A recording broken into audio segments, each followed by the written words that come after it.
ভোটের মুখে ইসলামপুরে যুবকের রহস্য মৃত্যুর ঘটনা ঘটেছে গতকাল। আগামী পরশুদিন রয়েছে উত্তর দিনাজপুরের নির্বাচন।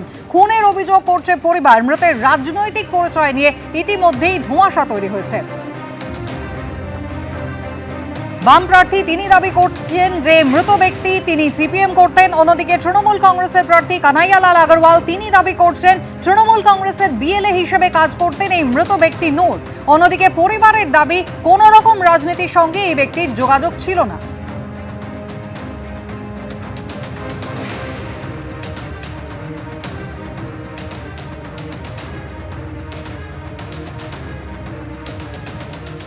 আপনার থেকে জানতে চাইবো, আপনার ছেলে কি পার্টি করতো, রাজনৈতিক দল করতো?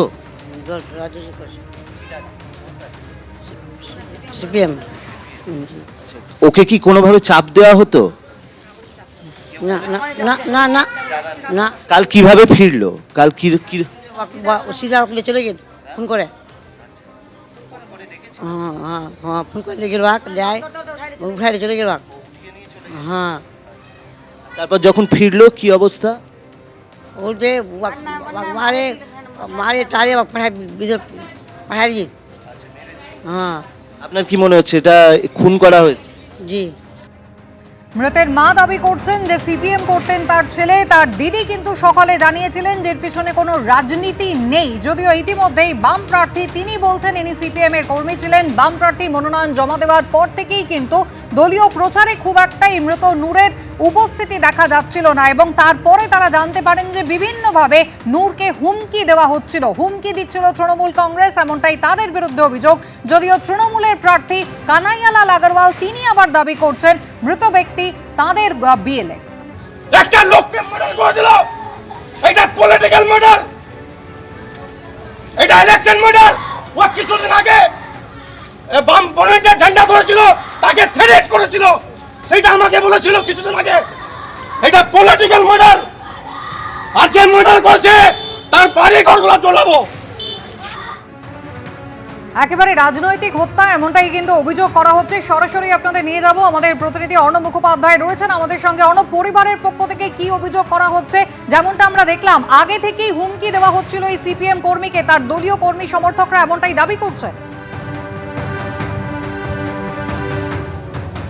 দেখো, আমরা রয়েছি নেহালপুরের নূর আজমের বাড়িতে। এখানে যে বাম যিনি প্রার্থী হয়েছেন তার যেটা অভিযোগ, তিনি কয়েকটি ছবিও দিয়েছেন যে তার যেদিনকে নমিনেশন জমা ছিল সেদিনকেই নূর আজম গিয়েছিলেন এবং তারপর থেকেই চাপ দেওয়া হচ্ছিল এবং গতকাল থেকে তাকে খোঁজ পাওয়া যাচ্ছিল না এবং যখন সন্ধেবেলা তাকে পাওয়া যায় তাকে আহত অবস্থায় পাওয়া যায় এবং হাসপাতালে নিয়ে গেলে সেখানেই তার মৃত্যু হয়। এখানে বামেদের পক্ষ থেকে অভিযোগ হচ্ছে যে তৃণমূল এই ঘটনা ঘটিয়েছে। কিন্তু তোমাকে বলে রাখি, একটু আগে তৃণমূল প্রার্থী যিনি রয়েছেন তিনি এখানে এসছিলেন, তার বাড়িতে এসছিলেন এবং তার বক্তব্য হচ্ছে এই নূর তিনি হচ্ছেন তৃণমূলের বিএলএ 2 ছিলেন এবং এই ঘটনাটা কোনো রাজনৈতিক ঘটনা নয়। এটা ঠিক যে তাকে যখন উদ্ধার হয়েছিল তার গায়ে কিছু ক্ষতচিহ্ন ছিল, কিন্তু সেই ক্ষতচিহ্ন কিভাবে হয়েছে সেটা তদন্ত করে দেখা উচিত পুলিশের, এমনটা হচ্ছে তৃণমূল প্রার্থীর দাবি। তো স্বাভাবিকভাবে দুজনের দুটো বক্তব্য রয়েছে। আমরা তো এই বাড়িতে দেখতে পাচ্ছি যে এটা হচ্ছে এই নূরের বাড়ি, যিনি মারা গিয়েছেন তার বাড়ি হচ্ছে এটা এবং স্বাভাবিকভাবে এখানে শোকের আবহাওয়া। নূর আজমের বাড়িতে আমরা এই মুহূর্তে রয়েছি এবং এই নূর আজমের বাড়িতে তার স্ত্রী, তার মা, তার পরিবারের লোকজন সবাই যারা রয়েছেন তার সবাই কিন্তু কান্নায় ভেঙে পড়েছেন এই মুহূর্তে তার মা, স্ত্রী এখানে দেখতে পাচ্ছি যে তারা রয়েছেন। খুবই খারাপ অবস্থা। কিন্তু যেটা বারবারই বলা হচ্ছে যে বামেদের পক্ষ থেকে একটা অভিযোগ করা হচ্ছে তার পাল্টা তৃণমূল বলছে এবং এখানে যারা রয়েছেন পরিবারের তার বোনও রয়েছেন, আমরা দেখতে পাচ্ছি। বোনের সঙ্গেও আমরা একটু কথা বলার চেষ্টা করব। এখানে রয়েছেন তার বোন। दीदी, একটা জিনিস आप बोल सकते हैं कि वो कोई पार्टी करता था? नहीं करता था, नहीं कोई पार्टी सीपीएम या तृणमूल नहीं करता था। और काल का जो हादसा हुआ इसका वजह कोई पॉलिटिकल कुछ काल जो हादसा हुआ कुछ राजनीतिक वजह था इसके? नहीं नहीं, राजनीतिक नहीं था। वही दुश्मनी करके ले गया फोन करके। हाँ। नहीं नहीं, যেরকম তার বোন, आपका नाम क्या है? पूनम आरा। हाँ, बड़ा बहन है उसका। বড়া বেহেন পুনম আরা, তার বক্তব্য হচ্ছে যে এটা হচ্ছে একদমই কোনো রাজনৈতিক কিছু বিষয় নয় এবং তিনি হচ্ছেন কোনো রাজনীতির সঙ্গে যুক্ত ছিলেন না, এমনটা বক্তব্য। যদিও আমরা যেটা দেখেছি যে বাম প্রার্থী তিনি একটা অভিযোগ করছেন, তৃণমূল প্রার্থী তিনি একটা অভিযোগ করছেন, কিন্তু এই যে মৃত্যু, সেই মৃত্যুকে ঘিরে কিন্তু একটা উত্তেজনা তৈরি হয়েছে।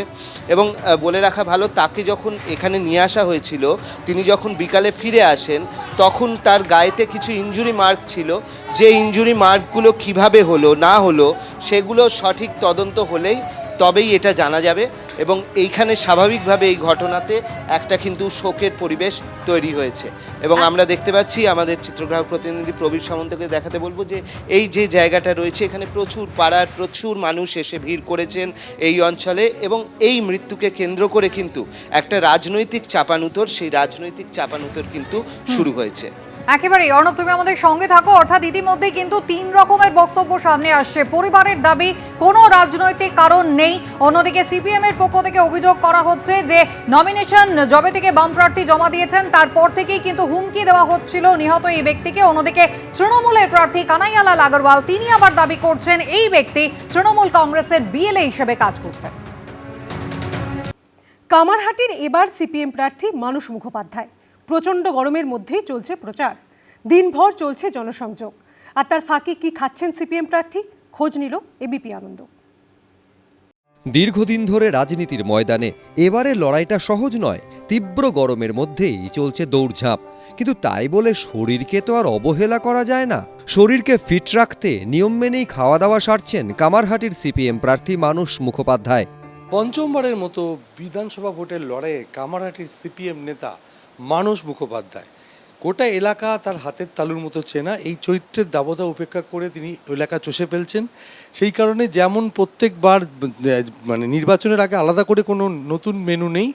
দুপুরবেলা ভাত, উচ্ছে ভাজা, পনিরের তরকারি, ছোট মাছ, তেলাপিয়া মাছ, এভাবেই তিনি মধ্যাহ্নভোজ সারেন। সকালে সাধারণত বেশিরভাগ দিনই হচ্ছে ওটসের রুটি, বাড়িতে তৈরি একটু ছানা আর একটু সামান্য ফল, ব্যাস। আর দুপুরবেলা ভাত, একটু সবজি, একটু মাছ আর বাড়িতে পাতা দই, আর রাত্রিবেলা দুটো রুটি আর সবজি। দিনের শুরুটা হয় রুটি, সবজি বা ওটস দিয়ে।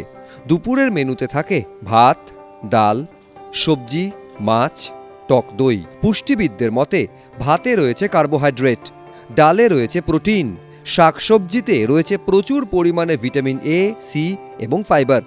মাছে প্রোটিনের পাশাপাশি রয়েছে ওমেগা 3 ফ্যাটি অ্যাসিড। টক দইতে রয়েছে প্রচুর পরিমাণে ক্যালসিয়াম ও ল্যাকটিক অ্যাসিড।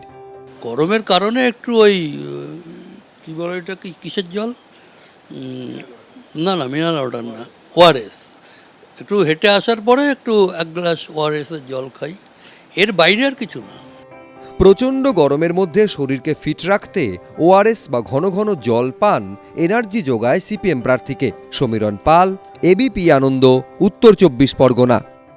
এবিপি আনন্দ, এগিয়ে থাকে, এগিয়ে রাখে।